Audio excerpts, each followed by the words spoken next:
It was a new day, and the world was alive. It wasn't alive in the way most people thought. There were shining cities buzzing like beehives, certainly, and people trading and giving away in equal measure. Creatures of the forest stalked and trotted and crept and crawled amongst trees and ferns and fallen leaves. Their brothers in the deserts and the high peaks roamed the dunes and crags, a strict game of survival which only the cruelest won.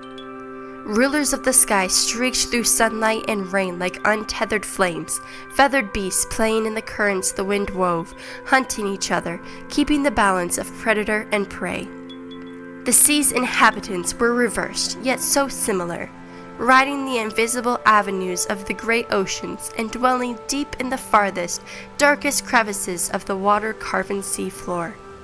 Great leathery whales and tender, feathery jellyfish shared the same vast home, seahorses and corals and lionfishes and turtles making up the soul of the waves, the quick, throbbing pulse of a world throwing itself forward with everything it had. He felt it all.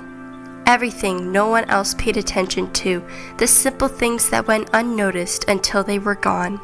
Every heart beating, every breath being drawn, every leaf fluttering and stilling, every new thing being born and every old thing, every soul nature decided to claim, leaving the earth for a place no one had quite decided was better or not. And beneath it all, he felt the heartbeat of the world itself. It wasn't quick or fleeting like the life of a creature, like his own heart within his chest. No, it was slow, dull, the kind of deep, echoing beat you felt in the pit of your chest when you played the lowest notes on the bass. It was the music of a drum, the chant of a monk in the mountains, the guttural growl of things that dwelt in the shadows of a sheer walled valley. Frightening in the best ways, yet peaceful in its steadiness, its steadfastness, the constant reassurance that the earth lived and he lived with it, listening to it shift without moving and think without thoughts, mindless, inevitable existence. It sounded sort of nice. Every step he took, he listened and smelled and saw the caves beneath him in his mind's eye, smelled the dampness of the rain-washed black stone that stretched as far as the eye could see around him, listened to the hum and murmur of it as it spoke to him. "Go back," it whispered. "Thy feet dare not tread any further." He smiled. He might have listened years ago. He almost had, but losing his own life had been an overwhelming desire that drowned out even the warnings of the stones themselves. Now he knew their secrets, why they lied, what they protected. Storm clouds rolled like fog above his head, the thunder of a dwindling tempest fading into the distance. His footsteps echoed in his mind, picking up that ancient heartbeat every time his calluses touched the stone. It got louder as he drew near to his goal, nearly drowning out the dying storm. The last step always made his breath catch. It was the moment when you swung on a rope, right before you fell back the other way, heart in your throat and air frozen in your lungs. 1 second his feet were on solid obsidian. The next he was weightless and falling all at once. Tattered clothing and tangled hair fluttered like broken wings around him. He descended, arms out, an angel wearing the mask of a man and the soul of a sparrow, until he hit the bottom with a thud. It didn't hurt. Something about the thick moss kept his bones from shattering and his body from collapsing like a pile of stones in an earthquake. When he straightened, his eyes fell upon a silent world untouched by human hands. Great black cliffs wove paths as far as he could see, coated 100 feet up with green moss so thick he could sink his arm and then some into it without hitting rock. They dwarfed him, made him feel comfortably small and insignificant. He could hear the life of that moss, the kind, contented spirit that lived in every inch of it, down to the spores he sensed floating in the air around him. But more than that, more than anything, he heard the screams of the statues.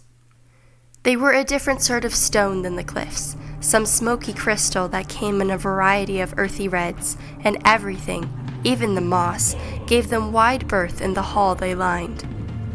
The earth did, too. The twisted stones hung suspended like spiders' prey 6 feet above the ground. They were warriors, many clutching swords or bows, some with spears. All but one had their mouths open in a cry, like they were being tortured even now, as if they lived beyond their ruby prison. They did not live, he knew. These things should not be here. The one that didn't scream wore a circlet of silver that was welded to its head. He gave that one greater distance when he passed it. He'd tried stealing that circlet once, and it had been the only time he heard the Silent King make any kind of noise. He was fortunate his mind was still sound. Mostly, anyway. That had been the first time he heard the earth. The screaming quieted to a lull in the back of his mind as he left the statues behind. The sense of wrongness faded. He felt, once again, the heartbeat of the earth and everything in it, until at last his bare feet took him to the place he was going. The center of the world stood before him. 6 robed men made of that black stone stood stoically in a ring, gathered around a platform of gray crystal shot through with imperfections that caught the light, making it shimmer like sequins. The moth shied away from these figures as well, but it was reverence rather than fear that kept it at a distance. Those statues were silent as the grave, but the stone around them, oh, the stories it told. It sang of war and the blood of men and angels, of demons and kings. It told the stories of 1,000,000 lives lost for a cause it couldn't remember, a war no one bothered to record anywhere he'd seen. It was the last serenade, the last knife to the chest of any who could hear, before he stepped into the courts between the robed statues. Everything went silent. He couldn't hear the earth, or anything else. Just the drip of water somewhere in the caverns and the final rumble of the storm somewhere above. He could hear himself breathe, too, as he walked slowly to the middle and sat with his thick legs crossed. His hands were shaking when he took his pipe and tobacco from his pocket, and they fell from his fingers when tears slipped down his cheeks. Squeezing his eyes shut, he waited for it to pass, that longing in his stomach. He wanted silence. Freedom. Yet the only place he found it was in this ring of stone figures, a prison he was free to leave at any time, provided he relinquished his mind to the earth once again. With scarred, trembling fingers, he lit his pipe, breathed the sweet-smelling smoke, stared out at the mossy cliffs as the sunlight broke through and turned the fog to golden mist, then burned it away and left the tiny, floating spirits that drank the dew starved and delirious until the morrow. He exhaled slowly and watched the air bend around the cloud of gray. After an hour or so, he rose and stood for a few long minutes, his eyes burning in the shaft of sunshine that fell in the center of his prison. Then he put his pipe away, took a breath, and stepped out into the world. The rush of knowledge it brought nearly dropped him to his knees. All the lives he felt in sync with his own, the bellowing beat of the stone beneath him, he didn't think he'd ever get used to the shock of it. Then he walked. Ignored the screaming soldiers locked forever in crystal, scaled the cliff with the ease of a practiced climber, began the long, lonely walk home on the uneven plain of black rock. Shimmering with rainwater, it reflected the sunlight. Ordinarily, it seemed like it consumed it. His feet sent droplets in every direction each step he took, the lull in his mind distracting him. One step at a time. Walking the line of madness and clarity. He didn't know how long he could live like this. 5 years? 10? Until he died, he hoped. Until then he'd look, in his distracted state, for what he sought.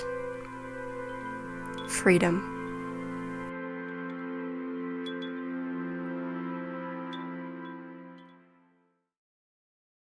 Hey guys, Sarah here.